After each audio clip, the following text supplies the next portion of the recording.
Hi, and welcome to Black Heroes, presented by AT&T Dream in Black. What's up, guys? I'm Shannon Cross, host of Black Heroes here on HBCU Digital Network. And the Black hero we are celebrating today is Shanita Penny. Shanita, welcome to the show. Hi. So, guys, Shanita is the CEO and founder of Budding Solutions, which is a boutique cannabis company. And it's based in Baltimore. So tell us a little bit more about your company. Sure.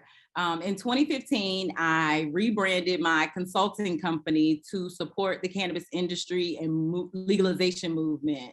Okay. And so what that meant was that I was transitioning my skill set to work in a different space. In addition to having to explore the normal business opportunities because cannabis is still federally illegal. I had to very quickly learn the ropes as it related to policy and public policy from an advocacy perspective, lobbying, and connecting the dots. Wow. So how did you even get into this? Let's take it back a little bit. What HBCU did you go to? The North Carolina A&T. I see you. State University. Can you see it? I see you. Okay. Aggie Pride. Aggie Pride. Aggie Pride. And what was your major at A&T? Transportation and Logistics Management, now known as Supply Chain Management. Okay.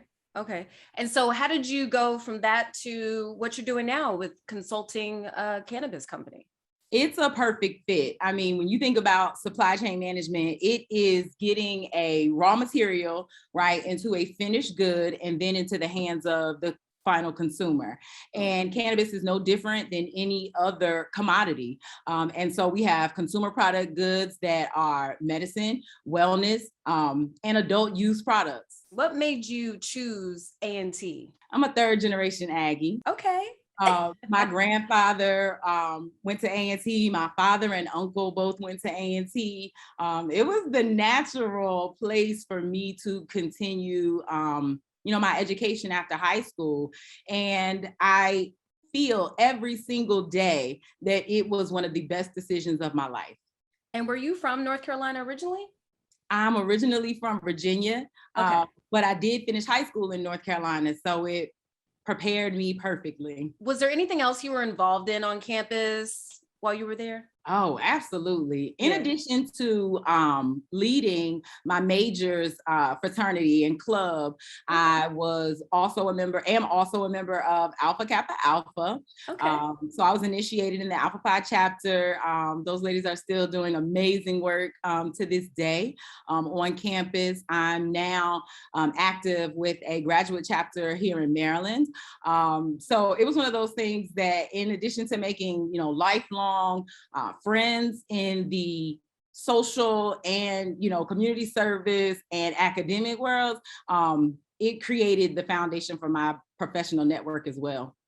Okay, so from the pink and green to the sticky green, how did you get into starting Budding Solutions? You like what I did there. You like what I did there. I love it. I love it. And I'll tell you, I've always had a passion and a relationship with this plant from a very young age, a little too young now that I know better. Oh, okay. What I will say is that it never held me back. And so as I was, getting into my career, as things were happening in the world with legalization, I knew that I had a skill set that would, certainly create a lane where I could create a lane for myself in the industry. I have a passion for it. I've worked hard for a lot of things that I've been less passionate about.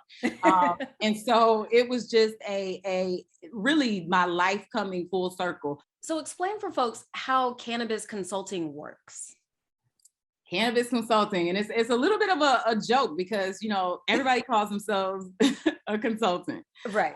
But I was a software consultant prior to coming into the space, and I implemented software solutions for any industry. If you think of a company, I probably did some work for them or their competitor, and so it was very easy for me to identify that entry point for the cannabis industry. I'm not a farmer. I'm not even a good gardener. I can't keep a houseplant alive.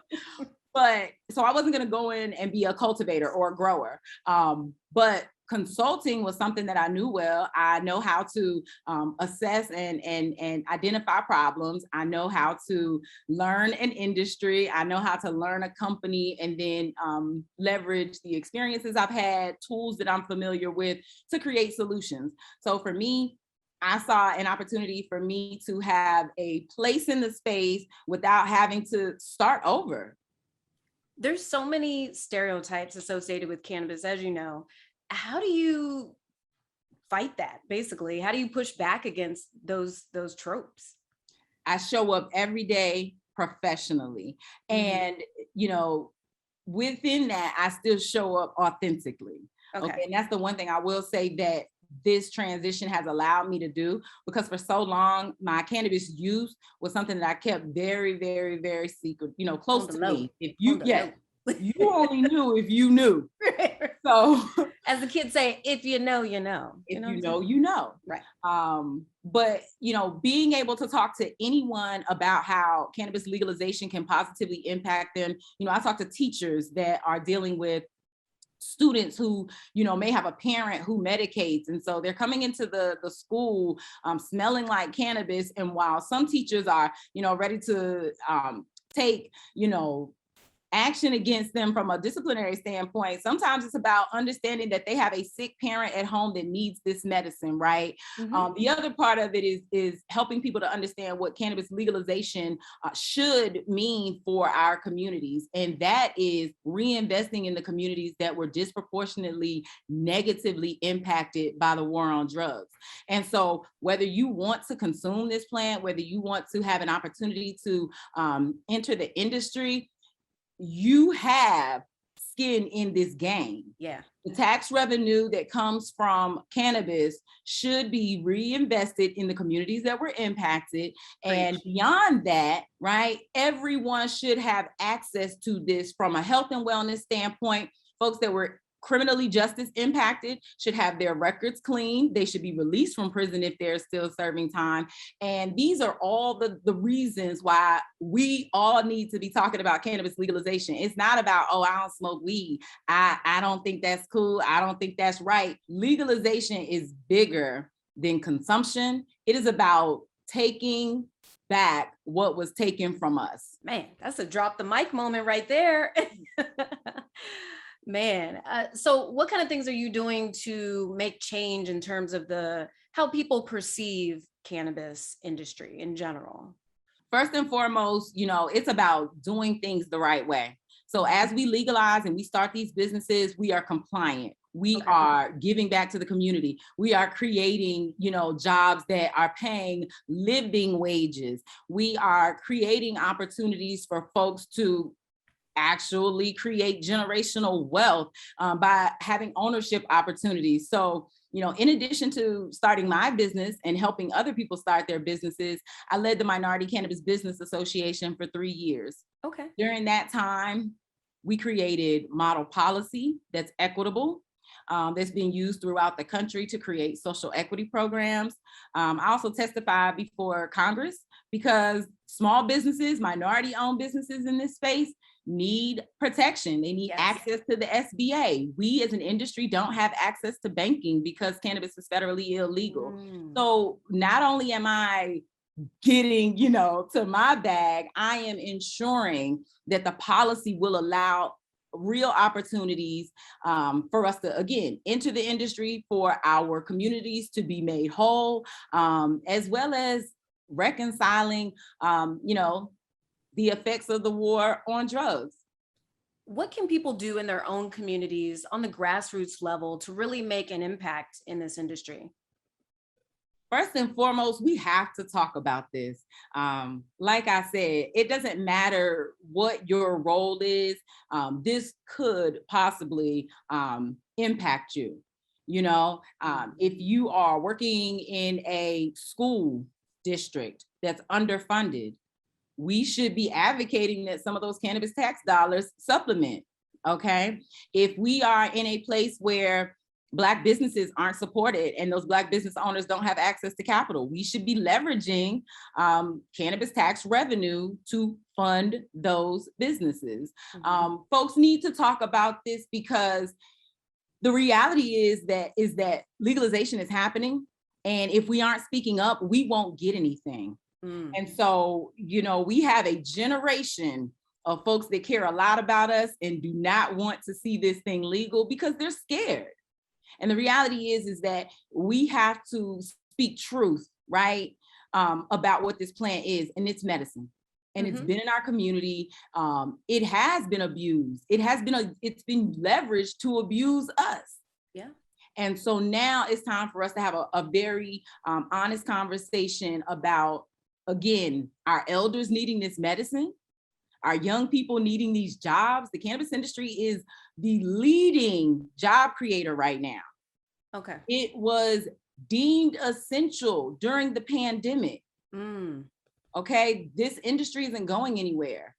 So let's talk about it and let's figure out how we leverage it for ourselves and for our community. If I was to walk into a dispensary, let's say, sativa or indica, what you think? What's better? What do I ask for? When they ask me, what kind of high do you want? What do I tell them? Okay, well, let me take this moment to educate everybody. Okay. Sativa and indica, that's the easy, all right, I don't really know too much about cannabis, so I'll just say sativa because they say that's uplifting.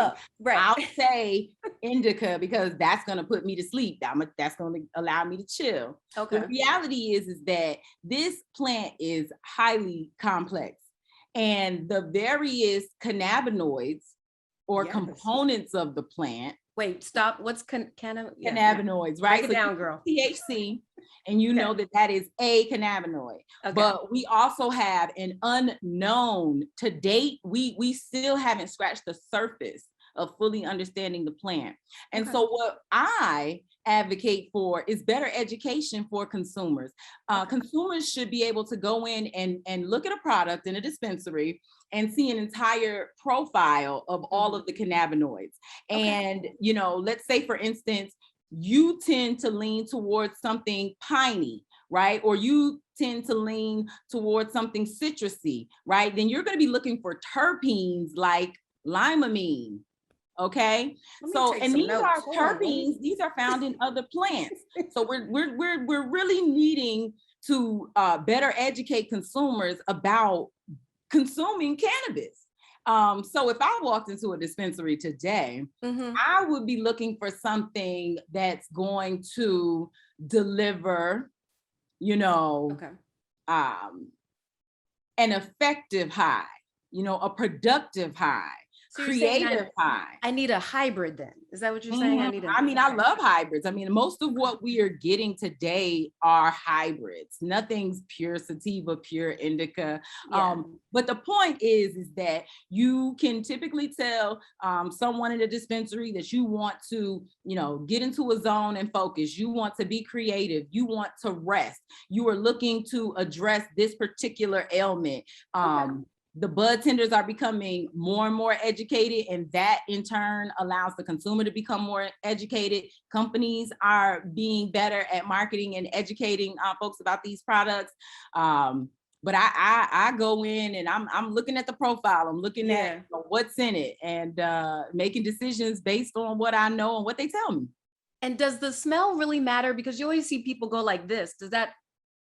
Oh, yeah. Well, I'll tell you this. Yes, because certain things, some people don't like the strains that tend to be more gassy or smell, the diesels, right? Some people don't like cheeses, and that's pretty old school. You don't even really see those too much anymore. So yeah, smell is very important. It tells you a lot about it. And I only know 2 people, but I know some really good growers that can actually smell cannabis and tell you what farm it came from. Okay. Wow. We will text you for that information after the show. So let us know, is there any, what's new with Budding Solutions? What's next for you guys?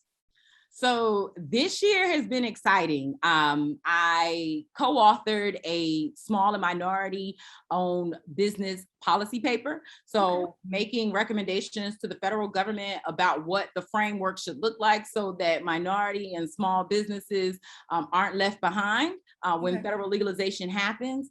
In addition to that, we've had a couple of clients with product launches and growth.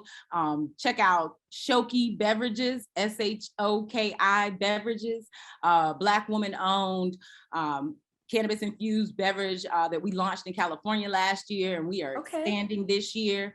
In addition to that, all things federal policy. There are, more bills related to cannabis legalization in Congress than ever before. This is something that, like I said, is happening. It's inevitable. And so I am working on all things federal policy, and where needed at the state and local level, I'm jumping in there, whether it's showing up to a hearing to let folks in New Jersey know that it should not have taken 2 years to award business licenses, or showing up in New York to talk about what their social equity program is going to look like in one of the, if not the largest consumer market in the world. So exciting times ahead, more business, more good policy, and of course, more consumption. For sure. For sure. So where do you see the market going now? Like, what's the latest trend? Is it the edibles or is it something else? I'll tell you what's hot right now are beverages. And it's interesting because we're transitioning into a new season. So this summer, it was all about infused seltzers. And everybody was familiar with like the hard seltzers. And so it was a perfect product for someone who is Cali sober, consumes cannabis, but doesn't consume alcohol, or someone who likes to consume cannabis socially. So edibles and infused beverages, I will definitely say, are the hot thing right now.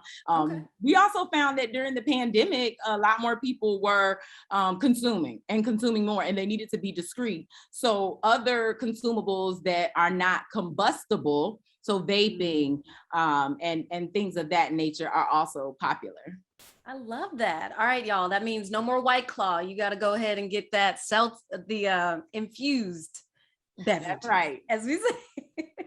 I love that. Well, where can people find out more about your business, learn more about you, all of that? Buddingsolutions.net is the website. Okay. Budding Solutions on Instagram. And then I would love for you to also check out cpair.org. CPEAR.org.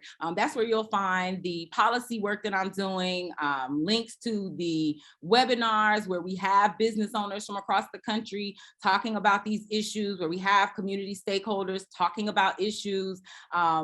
It's an amazing organization that I became a part of earlier this year in the role of a advisor, but also a member of its Center of Excellence. So I really want you guys to check it out, because I think what it does is it allows people to see themselves in this space.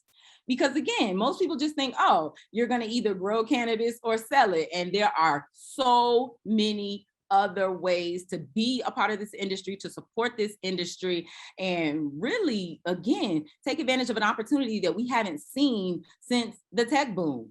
Yeah, for sure. For sure. Well, that's what's up. Thank you so much for the work you're doing in the cannabis industry and really pushing the envelope in terms of what the government can do and give back to us as a community. Appreciate what you're doing. Absolutely. Thank you. Yeah. Thanks so much for joining us on Black Heroes. Inspired? You should be. AT&T has continued their commitment to HBCUs with the launch of AT&T Dream in Black Rising Future Makers. Connect with the inaugural class of 25 HBCU students and watch them rise at att.com/dreaminblack.